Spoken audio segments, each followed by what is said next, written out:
And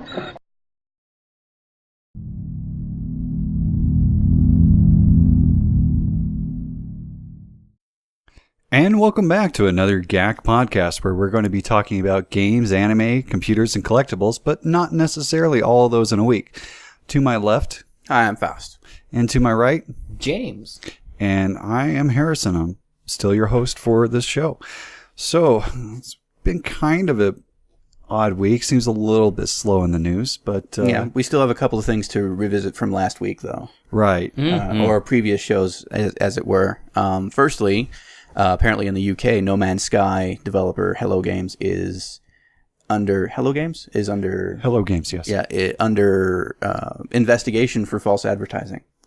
Well... Oh, yeah?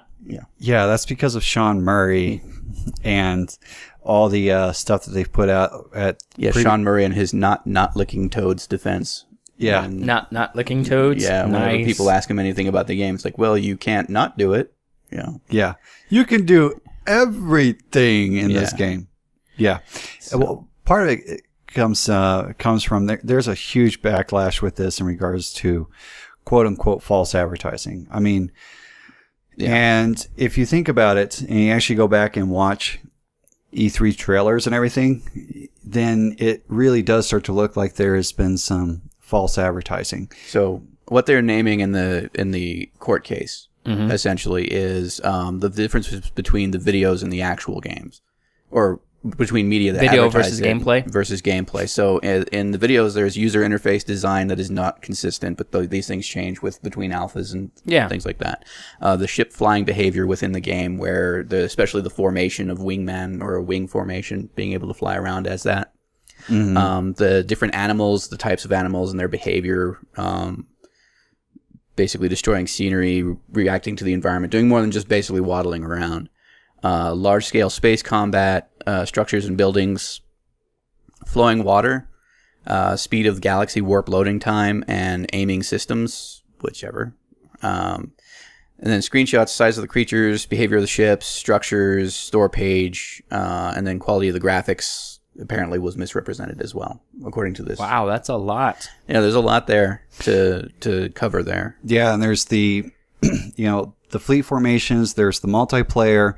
He was, Sean Murray was specifically said multiple times that, no, you don't know what you look like. You have to meet somebody else in order to see what you look like. Yeah, to see what you look like. So, there's that. There's talks about giant, space battles going on. You could come in and join a side and whatnot. And during, I think it was E3 2014. And that was about the time they had the studio issue where they got flooded and lost all their assets and had to rebuild from scratch. So keep this in mind, folks.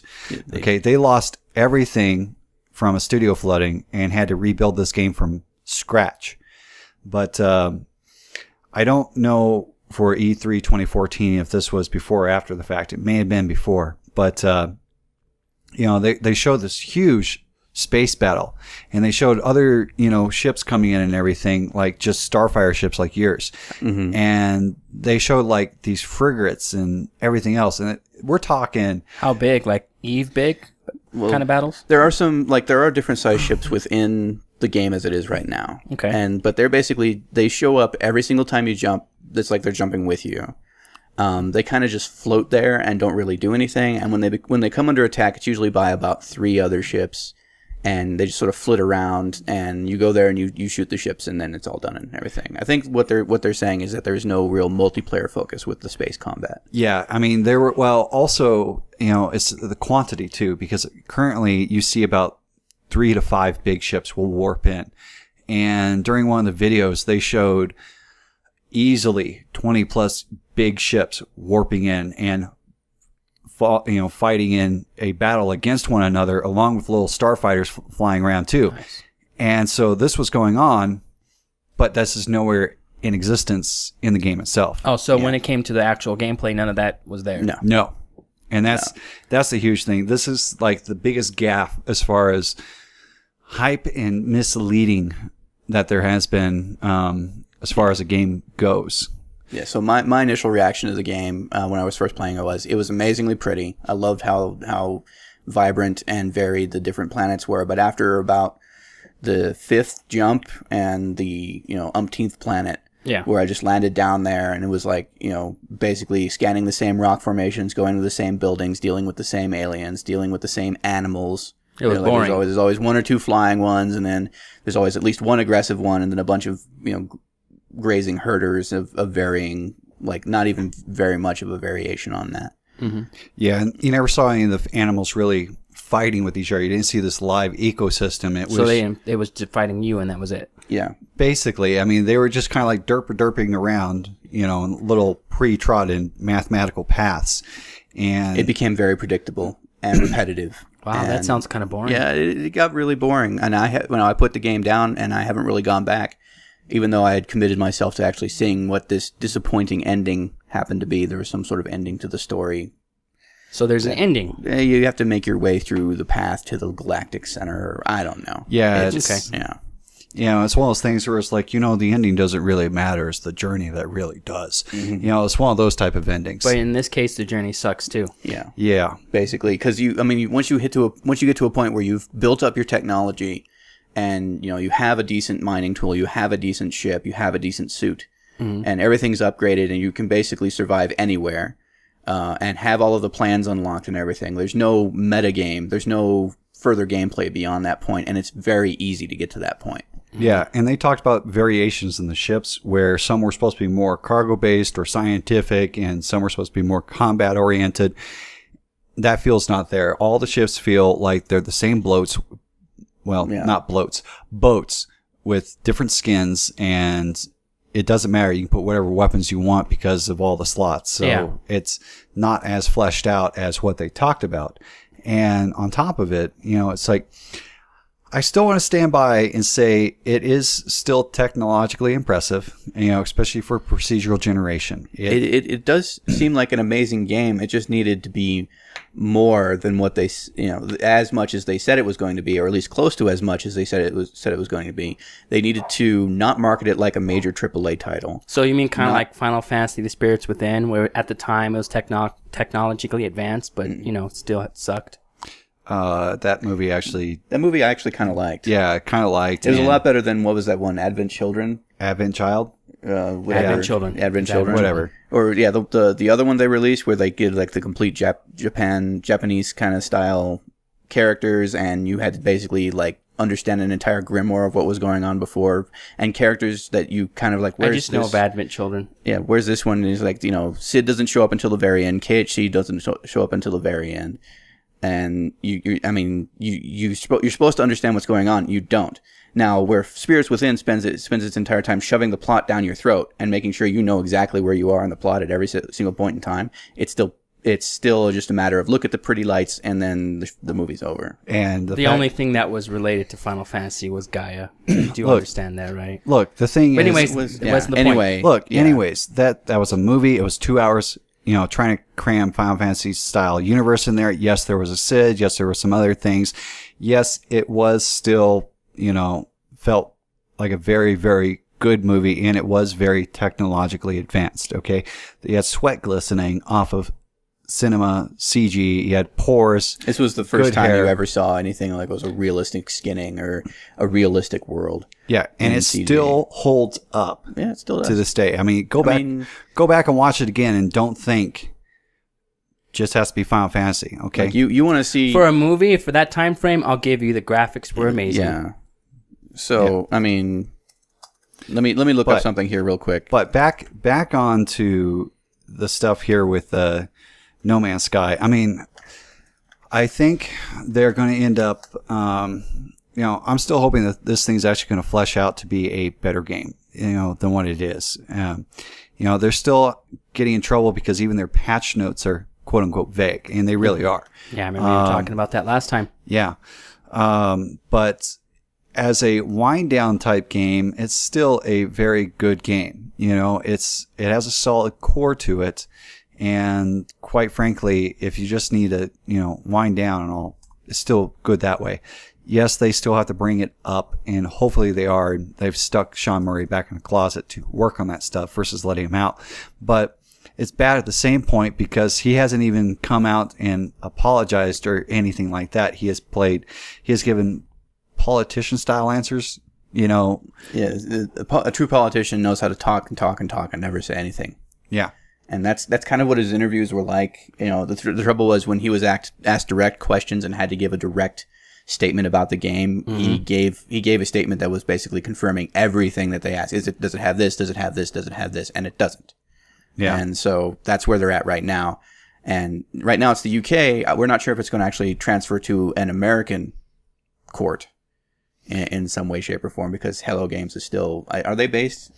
They're still in Europe. UK. Yeah, so but they have to answer to UK law when it comes to this kind of stuff. I don't think they're going to really do much as far as transferring it to an American court and seeing anything done with that. Well, there are ways, because they're basically in the long run, does the American court want to really take the time to talk? I mean, do this, as far as the American audience is concerned, as far as I'm concerned, it was a game. It made a lot of really great promises. When it came out, it was an okay game. It was fun to play for the time that it lasted. And when it stopped being fun, I stopped playing it. And I feel like I've been cheated out of about $20 to $25, but, I make my mistakes. Caveat emptor. It's still one of the highest selling games on the PS4 right now, though. Mm-hmm. So, there is something there. If anything, there could potentially be a class action suit, presented by a group of players, but it'll most likely come after. The distributors did honor, and I think they are still honoring refunds. Some distributors are still honoring refunds for No Man's Sky, regardless of how much time you've played it. And if you can make a concrete case as to how you were misled or how you're not getting what you paid for, then they will refund your money. Interesting. Now, I don't think that Steam's still honoring those. I'm not too certain. No. I haven't done really any kind of follow-up on that. But Steam stopped. Basically, they said at this point, if you're too stupid to buy it, you've owned it. If you're too stupid to return it by the time we gave you. Yeah. Right. So just to jump off this topic and onto another one that we covered last week, and I actually went on a very big rant for, Yahoo and its admission to the largest data breach known 2 years after it happened, has recently confirmed that the number might have been more than they initially stated. So they have gone from 500 million accounts information stolen to over 1 billion accounts. Wow. Of information has been stolen. And I'm out of it. I'm out of energy, guys. Like, I wish I could just go on that rant again, but just go back till next week and run that rant again twice. And that's exactly what's going on here. Is we're still learning the breadth of this attack, the impact of what's going on, and I don't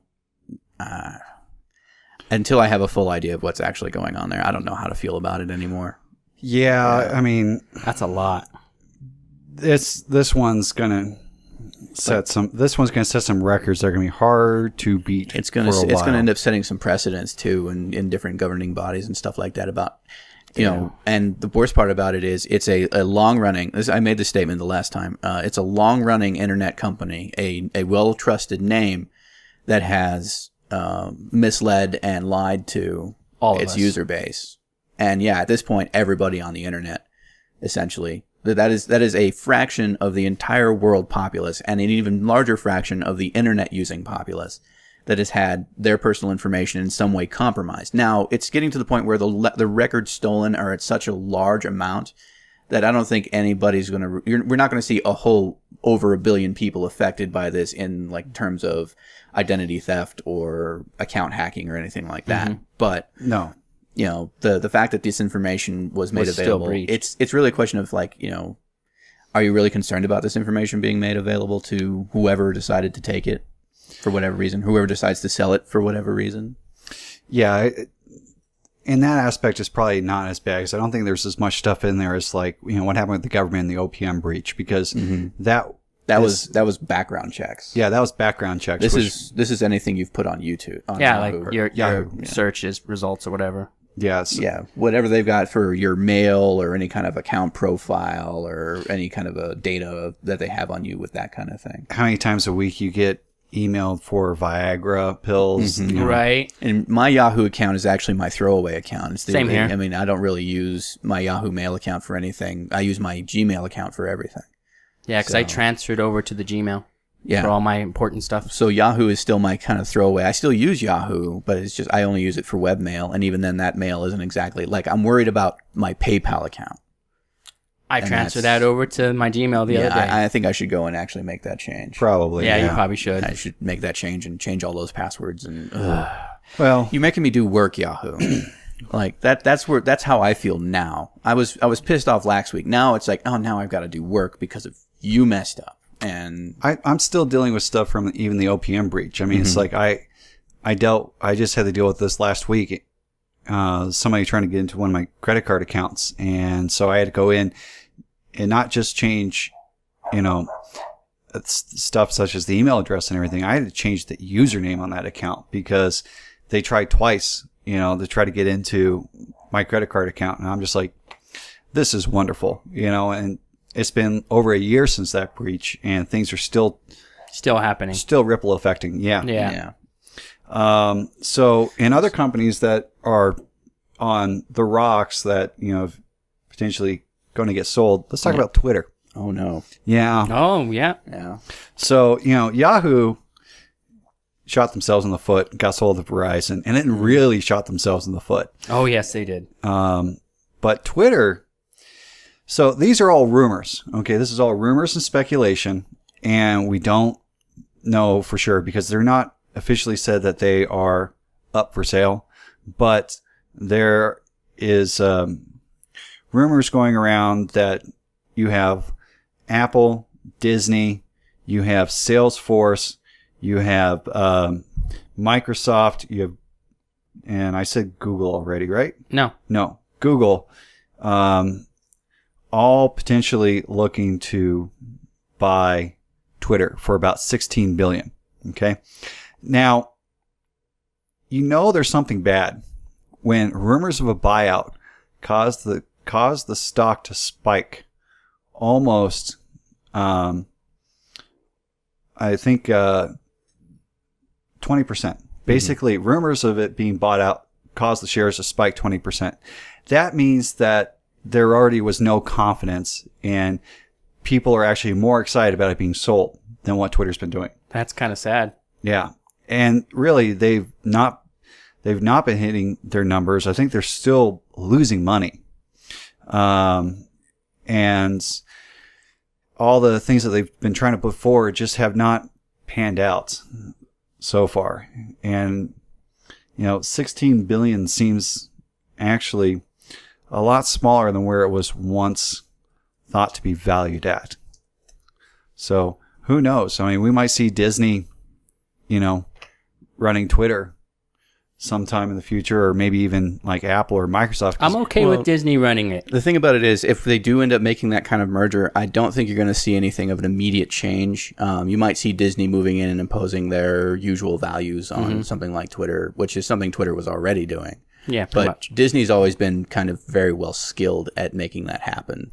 So, and then again, it could also be one of those things where they just kind of let it roll, kind of like how like all of the companies are owned by like 5 or 7 like different conglomerates that are just like, it all leads down to this like very small amount of boards that actually end up running everything.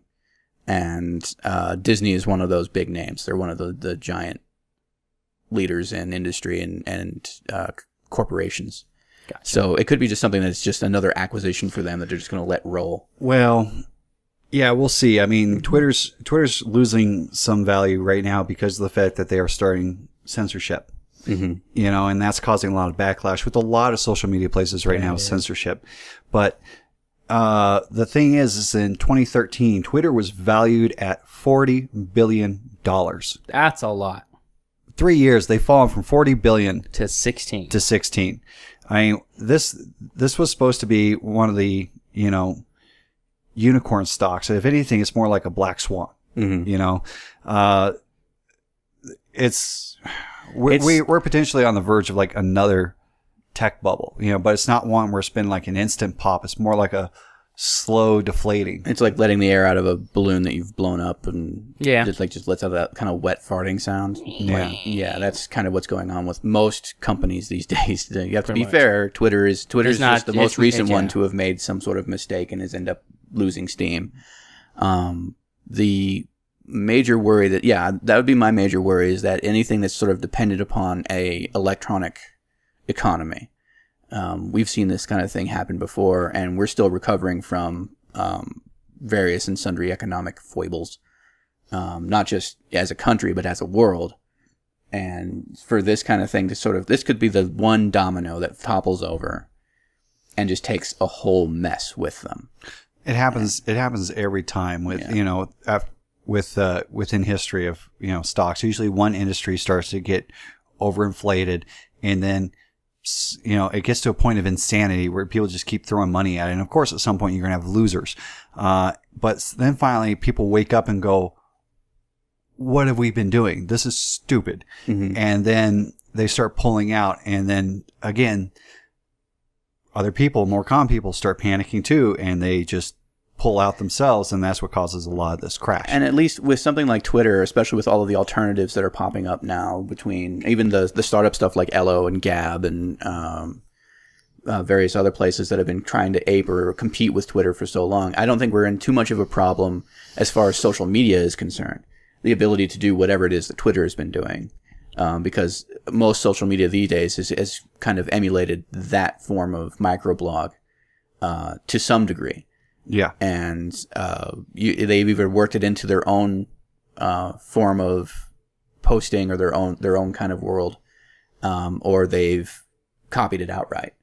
But Twitter, I don't think anybody's really, because I was sitting there thinking, what if it was more like one of the iPhone dilemmas, where the Apple dilemma, where if Apple releases nothing but crappy products for the next 5 years, and you've been using Apple exclusively the entire time that you've known technology, you're kind of stuck using whatever crap Apple puts out. Speaking of Apple. Yeah. So, Twitter, I think if Twitter were kind of the standard for social media that they pretend they are, and then people have to keep using them regardless of what goes on with the company, like, I could see that being a problem. But we've already proven with the companies that I mentioned before and the competitors that that's not the case. That Twitter goes down, oh well. The user base goes somewhere else. The user base is already somewhere else because there are so many different ways to get yourself out there, to put your posts out there. And really what Twitter is trying to do is keep people using Twitter. And they keep stepping in it. Yeah, they keep messing it up. But that's also partially a social talking point at this point, because of the fact that this year's been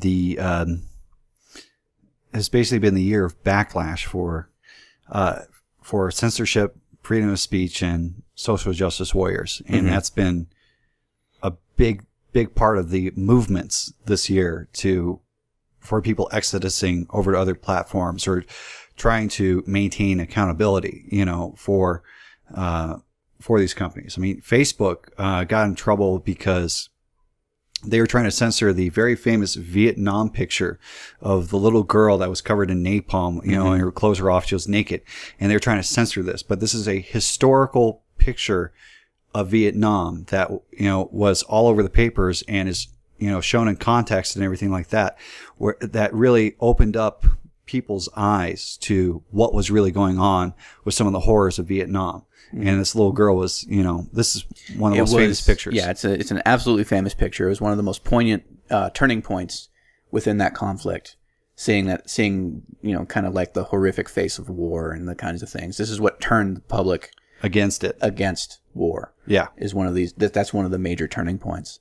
And yeah, Facebook kind of decided that was too unsafe, that it was offensive or in some way disturbing, and that they didn't want to have their users or that it triggers people. It triggers people. Yeah. And they want to be a safe place. Yeah. And because everybody's on Facebook.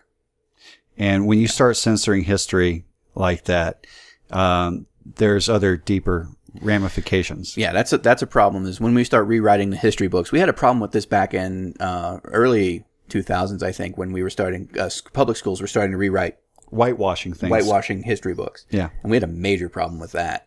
So doing it online, which is supposed to be the repository of all of our information, and it's supposed to be the one way that we have our own personal history preserved for the future, because there's going to become a point where there's going to be more social accounts for dead people than alive. They're already predicting that. Yeah. And so this is going to be our way of kind of leaving some form of mark, some form of data behind that said that we existed. And now they're saying whether it's true or false. whether data. it's true or false. Yeah, we kind of put it on there and said, this is a point in time. This is where I was. This is what I did. Here's what I ate. This is how I felt that morning. This is, and now what Facebook is saying is, no, we can delete that if we want to. If it's offensive, we don't want to have anything to do with it. And unfortunately, I do kind of have to take the sideline of this and say, ultimately, it comes down to they're a company that provides this service. And one of the things that you agree to in terms and conditions is that everything that you say and do that involves posting on Facebook or Twitter, for that matter, or any of these companies, it's in every single one of their license agreements, is theirs, not yours. So once you put it out there, once you click that post button, it is theirs to do with as they wish, which includes destroying it. Yeah, that's true. So, but that's where it's going to come down to is ultimately if they choose to do this, then it's your choice to continue to use that service, and that's the choice that people are making now. Is they want to go to a service where they're allowed to do what they want to do, right, and not feel like they're going to be, I don't know, what's the word, chastised. Ostracized, shunned, shunned, maybe oppressed. I don't know. Yeah, oppressed. Maybe. Oppressed. Yeah. Help! I'm being oppressed. So speaking of destroyed, yeah. Okay. You guys see the Apple iPhone exploded in someone's pocket? Yeah, that was a pretty recent story. Yeah. Yep, Yeah. and also there was another one case where it exploded on the way to the customer. So what this is saying is that bigger phones are bad because they have bigger batteries that are Or more anything susceptible. with the number 7 in it. Oh yeah, or 7. Yeah, Yeah, because apparently. That's the other was it Samsung. Samsung. Yeah, the Samsung phones, version 7 were blowing up. And the best part about Well, that... no, not all, just the Note 7. Was it just the Note 7? It was just the Note 7. It was just the Note 7. Okay. Basically, these bigger phones. The bigger phone. It's the bigger phones with the bigger batteries. But we have to acknowledge that if you puncture a lithium battery from a modern phone, any battery from a modern phone, the fact that there's a chemical reaction going on in there that is catalyzed by oxygen in our atmosphere means that any battery has the potential to do this. It's just that the batteries in these devices were cheap or faulty or in some way misused. Most Well, likely, yeah. We can't go without our phones because, I mean, technology is, supposedly, We don't know phones for everything. I mean, technology is a human right. I mean, these cell phones are needed by the UN, so we're just going to have to protect everybody and take away their oxygen. Okay, slash sarcasm. All right, Yeah. there. But yeah, the phone did explode, which I found interesting because all my Apple friends out there had arguments with Samsung. Well, our phone is superior. And now your phone's blown up too. And you were a Samsung fan for a while there, weren't you? Yeah, Yeah. I enjoyed my Samsung. And for I the have a longest time. Samsung tablet, but it's an older one. Well, I don't know. I mean, Samsung's is still a little worse than the iPhones because the iPhone 7s just came out. Samsung Note 7s were blowing up, or Galaxy 7s, where the hell they were. Mm-hmm. They replaced them, And they're still and the blowing. replacements are still blowing up. Yeah. So I'm not saying which one's better. I'm just Yeah. saying no, neither is good. Yeah, well, we've already heard about. We can sit here and argue till we're blue in the face about all of the things that makes the iPhone 7 a horrible thing, or this phone, a Or horrible this thing, phone or this that this phone. It's just a In matter the of phone end, you want. The thing about it is, it's a matter of the phone you want and what you want to do with your phone. And here's the big, shocking thing: you're not entitled, nor are you required to have a smartphone. what? Yeah. You need a smartphone for everything. Yeah, What are you apparently talking about? You need a smartphone for all of your apps and all of your things, and you want to have that major camera, and you want to have that huge screen so you can watch your Netflix and catch your porn in Heck bed. yeah. No, you don't need any of this. This is all a luxury that we are lucky to have. And these phones that are getting provided to us are made. They're so expensive that every single cell phone contract is financing them. Yeah, that's That's a little bit ridiculous. And it's because of the technology and miniaturization that we actually have things like the VR glasses are now becoming more affordable. Because that was a major stopping point for VR back in the day, was that it was just too difficult to make the technology. Yeah. Now, because we need that technology because everybody wants one of these things. Now VR is easier to make. Now miniaturization is easier to do. You know what? Maybe this is a good thing that these phones are starting to blow up because, they say that smartphones make you 26% less productive. I'll believe it. When you actually take a smartphone, stick it away, don't have it near you, so it's not going da-dink, da-dink, da-dink, because we're getting conditioned Yeah. that you have to check it every time something goes off. It kills your thought process. Yeah, kind of like the one where they showed like the guy with the little cone on. This is how I got them to stop checking their phone every 5 seconds. Yeah. They Yeah. have those cones. I'll admit that was one of the first things that I had to do when I got a smartwatch for the very first time. I got a Pebble, an original first generation Pebble. And the very first thing I had to do after using it for about a week or so was completely prune my notifications, push messages, email notifications. Because it was going off because it was every just 5 going seconds. off all the time. And it felt like my wrist was getting a little miniature, granted a crappy one, but a little miniature massage. Just all the time it was buzzing and everything. And if you remember correctly, I stopped using that watch because the vibration function on it Stopped working. broke. Oh, That, darn. yeah. Yeah, notifications. That's how bad it was. Notifications broke my Pebble.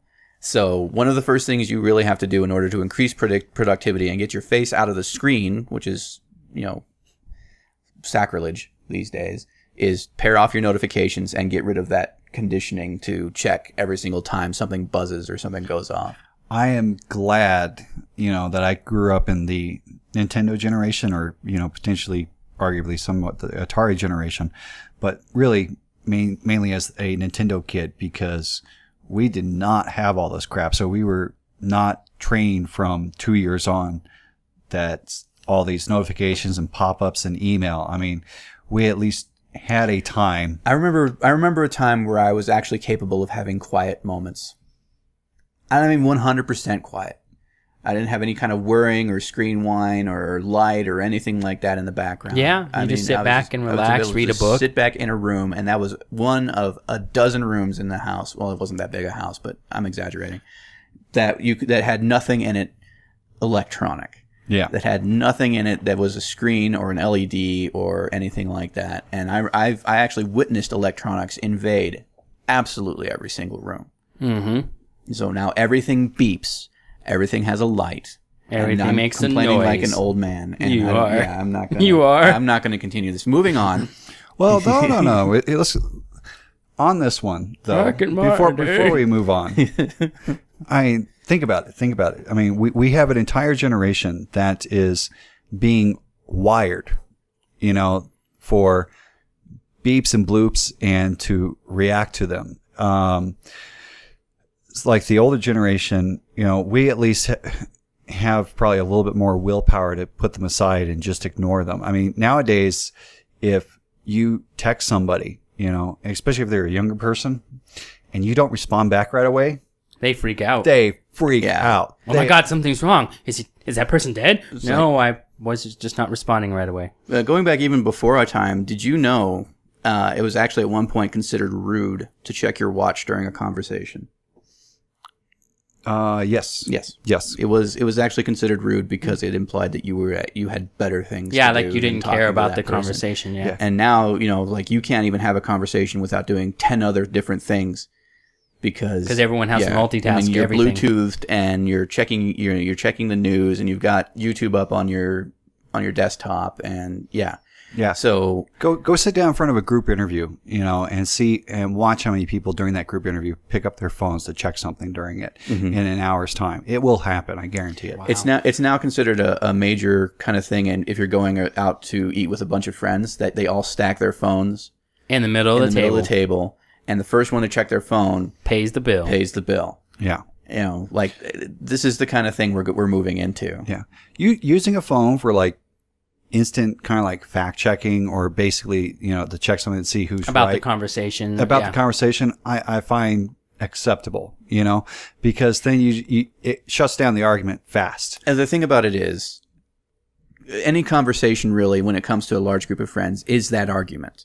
Yeah. And so I feel that it's actually diminishing the quality time that you're having in this kind of experience, because you can just pick it up and use prosthetic knowledge to fact check anything that's going on. And if somebody's wrong, he's like, here, I'll prove it. I'll prove you're wrong. Look, 90% of the internet says you're wrong. Right. And it's changing conversation in general, where it used to be you had to recall this information.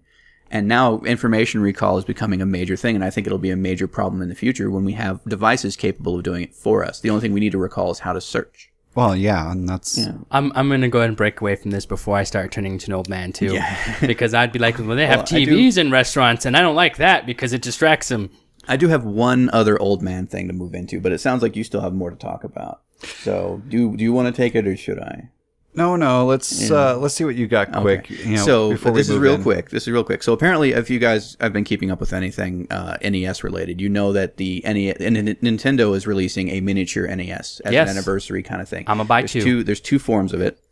The Famicom. It's actually experiencing some backlash. Really? Because it's basically they try to maintain as much truth to the original form as they can, and people are saying that the controls are floaty and clunky, and the controller is difficult to hold because they're no longer ergonomically designed and everything. So they're saying that old technology.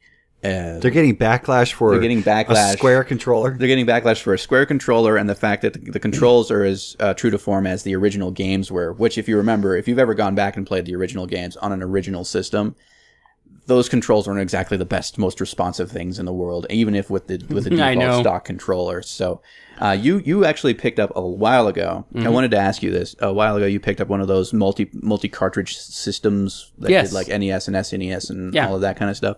And you were able to use actual controllers from those systems. Plug them in the side. Did you do that? Yeah. Yeah, okay. Because the controller that came with it sucked. I noticed that you played that for maybe 3 days. No, I played it longer. You played it for a little bit longer? Did you give them at least 5 days? I'll give you 5 No, I days. played like a few months. A few months? Okay. And then, I mean, off and on. So you would agree then that, this is just how the way things were. Yeah. Like, it's kind of silly that there's getting this kind of backlash for releasing something that was something they released. Yeah, I plugged in a Nintendo controller and I'm 25 used years, to 30 it. years ago. And, like, come on, guys. That's my come on, guys, for this episode. Well, I do have some good news that may be exciting, but I'll let this man speak. I want to speak. I want my turn on this one. So I can't wait to see somebody try to hook one of these up for Twitch streaming. And the interesting thing is Amazon, we know owns Twitch now.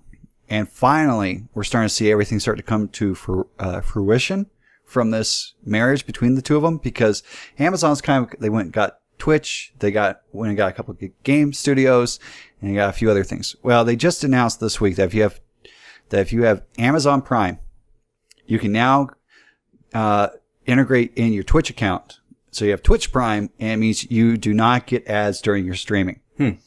So that way there's more benefits now to having Amazon Prime. And looks like you're also going to be able to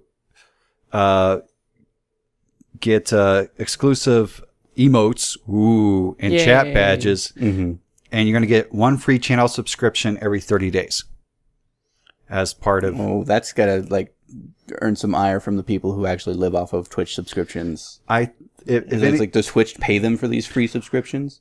I would potentially think so because I mean, right now Twitch, there's still already an ad revenue cut when people donate money. So if somebody's doing this, it should be very similar, I would think, to YouTube Red, because somebody, I pay $10 a month for YouTube Red, I get 0 ads, which means I'm not giving my ad revenue to somebody else.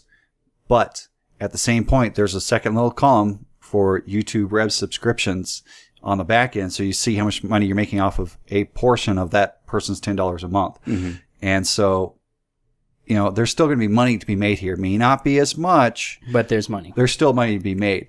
And if it brings more people into the platform, then fine. Sounds like a good move overall. Then. Yeah, it sounds like a good move overall. I can't express it enough. For Jeff Bezos has made some smart moves. I don't think he's made any faux pas or any really big ones in the recent time. This Twitch thing, Amazon's been sitting on the game studio stuff for the last 2 or 3 years. Mm-hmm. It's like they made these moves. They bought the Crytek engine. They made the Crytek engine, I think, a little bit more open source. Yeah, they did open it up to a lot of. They basically do the same thing that the Unreal Engine does. Okay, they open it up, but if you start to use it for making money, if you make money with it, you pay them a for cut. it. Yeah, or we break your ankles. Yeah. And they finally also just announced 3 games that they're going to be coming out with. Amazon, yeah, is making a video game. They've been making games for They casual said, games for How to use Amazon. No. These are not casual games. That's the crazy part about it. I mean, we're talking like full on. There's like a MOBA, there's like a MMO, and then there's going to be like a first person combat game. And these things, of all of those, I think the combat one stands the most chance of actually being competitive in the market right now. Right? Because nothing's going to be. Because nothing's going to knock out League and nothing's going to knock out Warcraft. Yeah. No. They say the MOBA's a little blah, but the thing is that these games are going to have built for integrated Twitch streaming, because guess what? Amazon has the entire thing. They've got video games design studios, they got an engine, they got the Twitch streaming. Very, very smart moves, and we're finally seeing the puzzle pieces starting to come together. They just announced these 3 games. Nice. So it could be interesting. Yeah. I mean, I'd probably try it. Definitely. Yeah. I'll see if I can take a look at that. I mean, it's a video game, so that's what we do. We play video games. Right. Well, we pretend to, at least. Pretend to. Yeah. Well, I do. Maybe you guys pretend to. No, I spend a good amount of time playing video games. Trouble is, I keep on playing old video games. Speaking of that. Yeah. Speaking of games. Well, let's get to what you want to. I got another old video game one here. So, Final Fantasy is releasing a new game for the PS4 and the PS Vita. I'm going to get it for the Vita. It's called The World of Final Fantasy. Yeah, I looked up a little bit of information here. They're chibis. Yeah, it looks kind of chibi. It was only a matter of time. This is Kingdom Hearts style is what it feels like. An ensemble. Yeah, it's an kind of ensemble thing. cast. Yeah. Because if I'm looking at a thing here and They say I it was see Crystal Chronicles and maybe that one. like I can identify Cloud is in it, and I know Sephiroth's in it. Yep. Looks like some original characters here. Tifa, Rose. Yeah. So they're going with the Final Fantasy VII thing. There's Vivi, I think, unless that's just their stock Black Mage, because Vivi was kind of a Black Mage anyway. Yeah. And I don't really see anything here that says that it's going to be pulling from a lot of Final Fantasies, but it is basically I think what they're trying to do is make it accessible to a younger crowd. Pretty much. That's why it's chibi. Well, I think actually everything I saw, because this is the world of Final Fantasy, and even though each Final Fantasy has its own entity, I feel it's going really Kingdom Hearts style, because basically you're going to be interacting with all these different realms within the world of Final Fantasy. No, so it is released by Square Enix, but they're the ones who are in charge of Kingdom Hearts. They're the ones who kind of came up with this kind of thing, and basically they're the ones who are going to end up making this game the way that they want to. So exactly. It's going to come out this way. I'm shocked that it's coming out for Vita, because I haven't seen much support for Vita. Well, see, the thing is, Vita is not popular in America, but it's still popular in Japan. It's still amazingly popular in Japan, and we do get of all the ones that we do get imported over, we do get the RPGs a lot. Exactly. So if Square Enix is going to release an RPG on Vita, then we're going to get it. Exactly. Yeah, that's the thing. It's expected out October 25th. Currently, is the stated release date. Mm-hmm. And this, I think, is to kind of also help quell the Final Fantasy 15 stuff, because they push back the release date there, and if they have to push the release date again, they're gonna be like, but look, you have World of Final Fantasy to play. Got more to play. Go play that. Now there is a game I am excited for, because at first I played the first one. It's called Dishonored 2, the new one that's coming out next month on the 1st. At first I was gonna say, wait, on the 1st, November 1st. Yeah, November 1st. Okay, just making sure. Yeah, because I see the announced release date is November 11th here. Oh, 11th. I'm sorry, I thought the 1st. So November 11th, this game's gonna be coming out.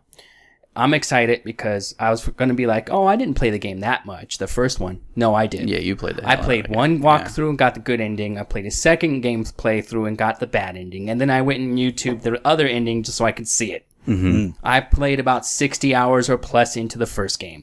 And essentially, do you want to know what the game's about? I have a pretty good idea. You guys have a good idea what Dishonored's about? It's about assassins and revenge and creeds. Well, he's framed because someone killed his lover, and he has he saves his daughter. He has to go save his daughter because his daughter. It's not technically his daughter. Was the guard of a lady. I forget her name. She's the Empress. The Empress. Yeah. The Empress, and he's her guard, and he gets framed for her death. So assassins, honor, revenge, and creed. Mm-hmm. Yeah. Mm. But anyways, okay. I see where you're going with this. Yeah. It is so not that. Yeah. Okay. Jerk Yeah, face. first it's first person. Second, it's a completely different universe. Third, it's not some convoluted, let's travel back into the past with genetic memory bullshit. All right. I like the way you think. And at this point, there's only 2 games, and God help me, I hope they know how to end it. Because Assassin's Creed still has no ending. Well, each universe does. Yeah, that's true. But anyways, enough. Anyway. I'm trying to tell the story of this game here, sir. Sir. So the second game takes place of the kid from the first one. Her name's Emily. And so you're following her in this other area. So, and she's now the assassin. Yeah, one of the major plot points of the first game is you spend most of your time trying to save this girl. And then protecting her. And you get 3 different endings. One, she dies. One, and the other, she lives. Yeah. The game's old enough that if you don't know this. Yeah, I know. You can always YouTube it. You can always pick it up. Yeah, because I've gotten a good ending. I only killed a little amount of people. My friend, he didn't kill anyone. Mm-hmm. That's boring. I'm sorry, you're an assassin. You have a knife. You make a game about killing people, and then you say, now don't kill anybody. Right. It's like, what the hell are you thinking? Right, yeah. If you don't want to kill anybody, go play Thief. Yeah, that's true. Yeah, that's true. Yeah, I mean, you can. Yeah. You can, but... Exactly. So I played it, and I killed a few people who deserved it, and then I got the good ending, and then I went back at my friend in Santa Fe's house, and I played it for him, and got the bad ending. Mm-hmm. I mean, the girl still lived. But you got the bad ending. Got a bad ending. Yeah.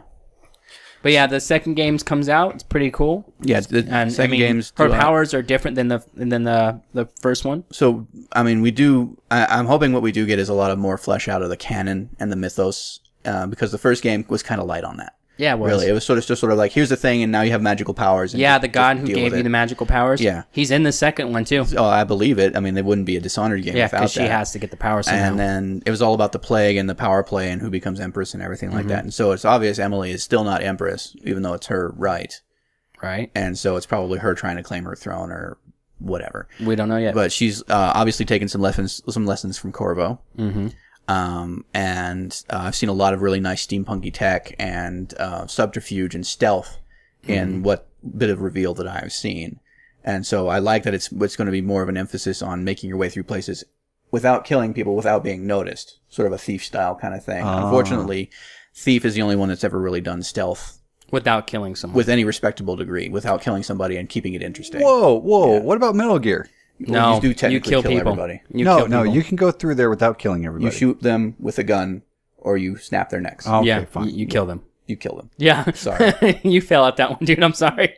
Like, I'm talking like, you can ghost through a level and actually get through the level without having to do any of that. Yeah, exactly. And while technically you can do that in Metal Gear Solid, nobody does that unless they're challenged to. Yeah, I'm sorry. No, when I played the first Metal Gear Solid, I broke everyone's neck. Yeah, you just... Even the people in the freighter you're not supposed to, I broke their neck. You should have seen the part in Snake Eater where you're dealing with the Sorrow. And you have to walk up that thing. Now, I watched my friend play it, and he's the kind of guy who will just go through and just break everybody's neck because if you can sneak up behind them.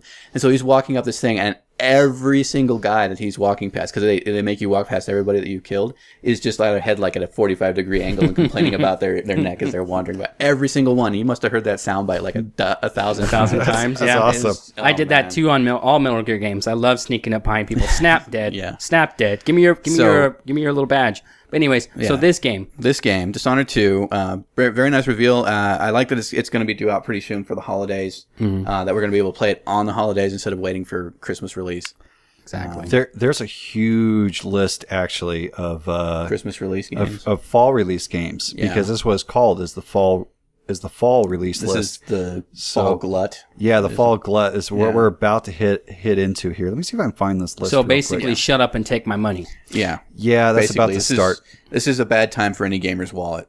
Yeah, dang. We just came off Good of thing I worked all that overtime. Right, and we just came off of the end of summer sales, and I bought a bunch of games, even though I don't really make any money, and I still managed to get like a handful of games. Okay, so I think this is the list I found here is going to be the fall 2016 PC release. PC Master Race. Yes.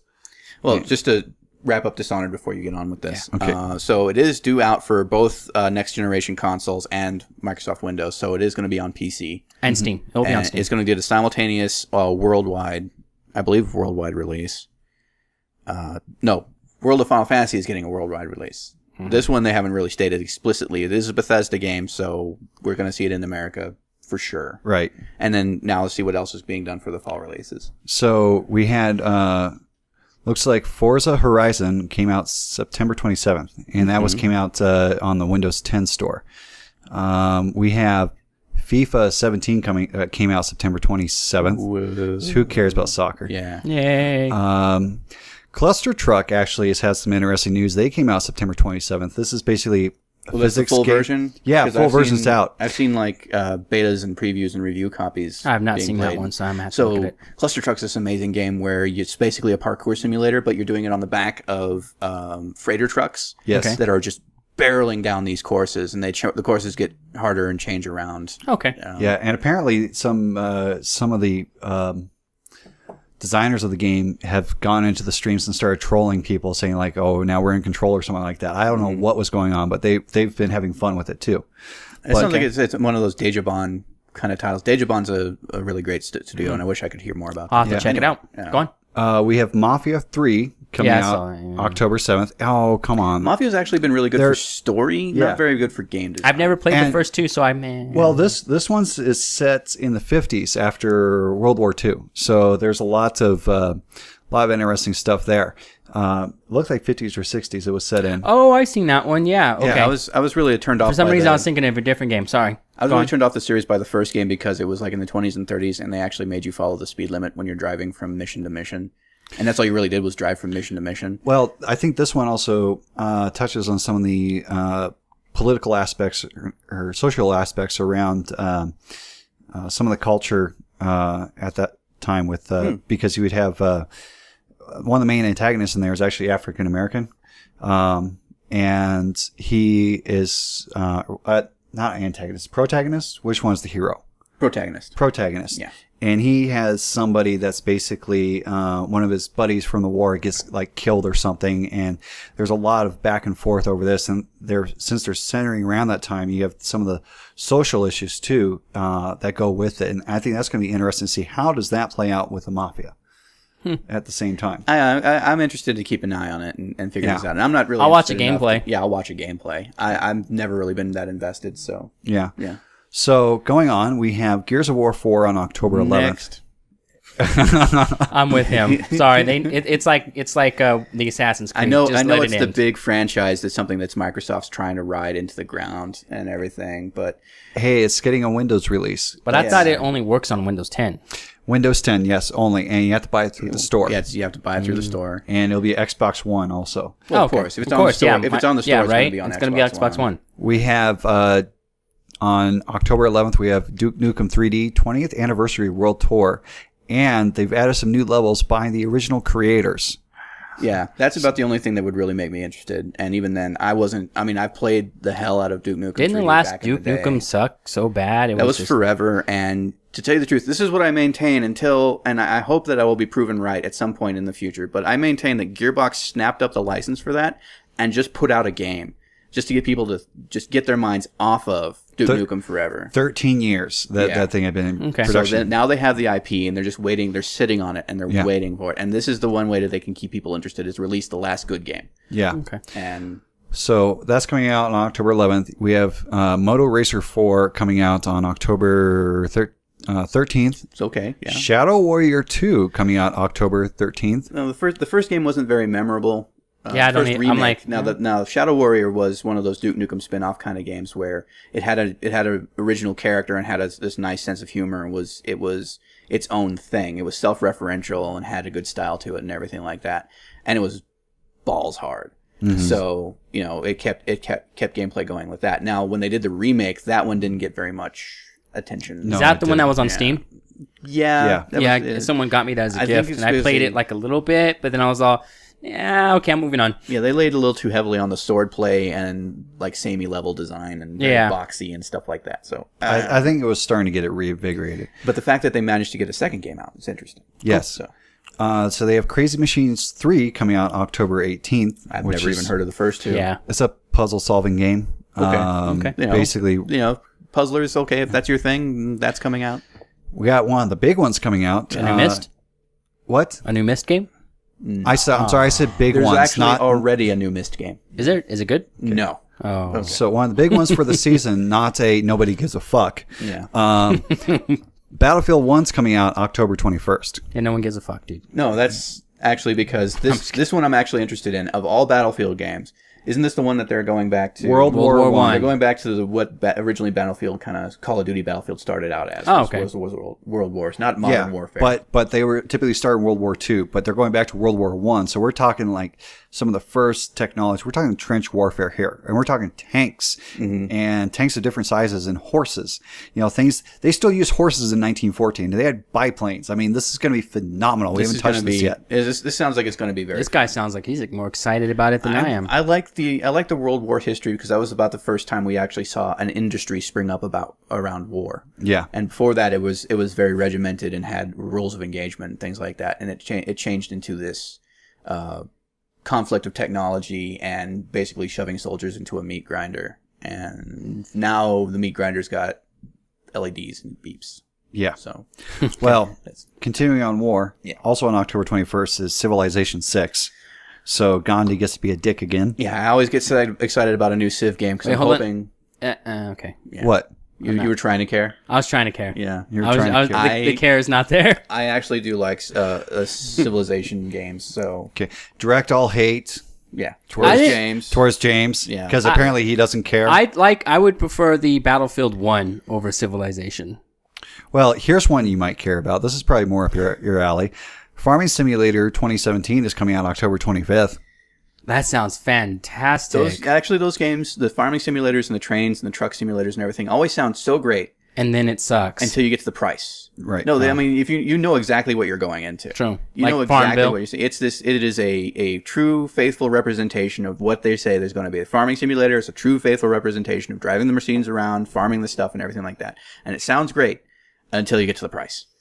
Because I think they're prohibitively expensive. $29.99. No, well, it's for people who really, really, really want to play that kind of thing. Now, I will play Civilization 6 because I played 5. Okay. Mm-hmm. Good. Well, I hope you enjoy it. Yes, definitely. Yeah. So continuing down the list, because I mean, there's a lot here. Yeah, I'm almost halfway through. So we have Darksiders War Mastered Edition, October 25th. Basically, they're upping the graphics and. I don't know. It wasn't Darksiders one that made that horrible pun, the Definitive Edition. I think so. Was that Darksiders 2? The Definitive. So now they're re-releasing Darksiders 1, and I mean, I just played. I did a Steam roulette and ended up streaming the opening to Darksiders, the original game. Yeah. And as far as hack and slashes are concerned and everything like that, I found it really great on the art style, very easy on the control style, and I could see how it would get really repetitive really fast. It does, and. I don't think they're going to change anything about that. Okay, go on. Yeah. So here's an odd one. So this is a Koei Tecmo release. This is, I'm going to butcher this. Nobunaga's Ambition Sphere of Influence Ascension, October 25th. This is a feudal Japan massive strategy game. In that title there? That sounds. I'll play it. Yeah, including full naval and siege battles. So Nobunaga's Ambition has been a long-running series, actually. Is this like Romance of the Three Kingdoms? It's been around for a very long time. Okay. So see, I say I'll play that one, but not the Battlefield one. See what kind of person or I am. Civ 6. I said I'd play Civ 6. Oh, okay. So October 27th, we also have Dragon Ball Xenoverse 2. Dragon Ball Xenoverse? Yeah. Dragon Ball Xenoverse 2. That sounds awesome. Next time. We have Titanfall 2 coming out October 28th. That looks amazing. So I did actually pick up the original Titanfall for a steal. I didn't pay much for it, but the original Titanfall plus all of its DLC, is free. Yeah, at this point. Now. It does still have a bit of an active player base. Maybe we should play. So, because I have it. It's something that we could check out. I will say, since it's been able to do that and get itself a second game, that it would be worth keeping eyes on. Yeah. So I think Titanfall 2 probably starts to set up for the holiday season. Oh my God, what the fuck release schedule. Mm-hmm. So we have Call of Duty Infinite Warfare November 4th. That's coming out, during the month of November there. So we got Black Friday. Yeah, it's expected, and I have no opinion. Yeah, I'd rather play Battlefield 1 than Call of Duty, man. Sorry. November 4th, we also have Football Manager 2017. This is soccer, not NFL football. You don't manage NFL. Dishonored 2, as we've already talked about, is coming out November 11th. Yes, you do manage football. It's called, you got to manage the players and their concussions. I thought you had to manage them in their court cases. That too. Yeah. See, it does not fit. Wow, with the OJ reference. Wow. Dated yourself there, man. Okay. Oh, my God. So, the other one that Dishonored is going to probably go up against is November 15th. We have Watch Dogs 2. 2 different games, but still big AAA titles within like 4 days. And, like Watch Dogs was suffering from a lot. I couldn't get into that one though. It was another one of those that had a very misleading advertisement and everything. And when you got to the actual story, it was a very sandboxy kind of thing, but it was stale and the world was kind of bleh. And so Watch Dogs 2, it's nice that they got a second game. I think they had a really great world and they were setting up something really interesting. Mm-hmm. They just, like, somebody had a stroke or something and it just never really came to fruition. So hopefully they do it second time around. Yeah. So we also have Planet Coaster on November 17th. This is put out by the same developers that did Elite Dangerous. Oh, okay. I was thinking Roller Coaster Tycoon for some reason. It basically is. You gotta expect really good physics and really pretty because of my playing in Elite Dangerous, but there's always got to be a coaster simulator. Yeah. Like that was one of the very first things that made video games interesting was SimCity 2000? Or no, Disney's Coaster. Oh, I was thinking I thought Bullfrog did the first yeah, but Disney's Coaster was theme park. Yeah, there was theme coaster park, games. Yes, roller coaster. Disney's Coaster was the first one that was singularly focused around designing roller coasters. If I'm wrong, put something in the comments. I thought it was Railroad Tycoon. That's railroads, not roller coasters. Difference. As much as we wish that railroads were roller coasters. Well, that was Sid Meier. Actually, no, I don't. I'm glad that railroads aren't roller coasters. Could you imagine like riding a cross country railroad? Oh, great! Another loop. Yeah, great. So we have November 18th. We have Killing Floor 2 going to be coming out. Killing Floor 2's already out.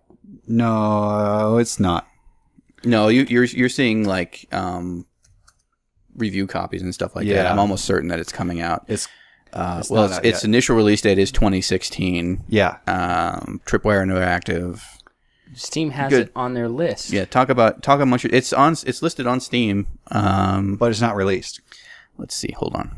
We're fact checking here, so folks. Fact checking live. While we're checking, keep going. Killing Floor 2. Space Hulk Deathwing is supposed to come out sometime in November. Ooh. It hasn't. So Warhammer 40k Universe not been. It's supposed to be against Space Marine Terminators fighting against Gene Stealers, but there's no official release date for November. It just says November. All right, so it is an early access game, Killing Floor 2. So what you've been seeing is the early access. I'm thinking what they have is an officially they're gonna release it. It's gonna be an actual version release. Okay. So they're basically going out of alpha and beta. Yeah. Now that said, I liked the original Killing Floor. Me too. I thought it was a very hectic and rampant gameplay. It was amazing. Yeah. And 2, from what I have seen, looks even more varied and detailed and more rampant. So definitely, I will definitely play it. Definitely play it. Okay. So, Telltale Games, one of your love to hates. Continue. Walking Dead Season 3. Oh, a big new surprise. frontier. The nice originality there, guys. Next. Season 3. But it's a new frontier. No one cares. December 2nd, we have Steep. It's a snow-based sports game. Looks like Got to be snow games in the winter. Yeah. And spiritual successor to EA Skate is what it's supposed to be. Okay, so you have to have bad snow games. Okay, yeah. They did have bad Skate snow. was The kinda snowboard bad. one? Yeah. What we really want is SSX. Well, that's why they gave it out for free recently. Yeah. But that's basically... That's the ones on the fall releases. I think there's about 4 games in there I'll play, and Civ 6 is one of them, sir. Okay. Just not Battlefield 1. Send all hate. I saw I just got on the Steam preview here, the mocap that they're doing for Killing Floor 2. Oh, boy. As part of the fact checking. By the way, I don't play those kind of games a lot, so that's probably reason why I don't play them. Well, I'm sorry. Well, I mean, I did play Modern Warfare 2. I did like that one. So how long? Modern Warfare 2? That's Call of Duty. Still first-person shooter game, sir. Okay. Okay, well, as long as we're arguing, I'm going to go back and say, okay, Spirits Within, you have to understand, came out 2 years after Toy Story 2. So if you go look back at Toy Story 2 and then you look at Spirits Within looks way, way, way better than Toy Story 2. Well, you know what would look way, way better? I didn't say it looked terrible. But what looks way better? We should see about wrapping this up for all of our viewers. Okay. All right. So enough of the old man rants. Yeah. Yes.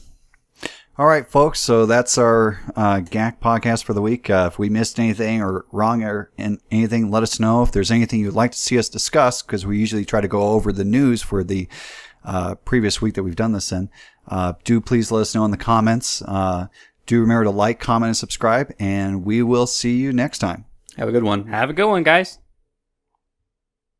Now, the debate about whether Scarlett Johansson can or cannot play Motoko Kusanagi, don't care. And it's not just go down into the cave or go down into the ravines. It's go down and you find yourself at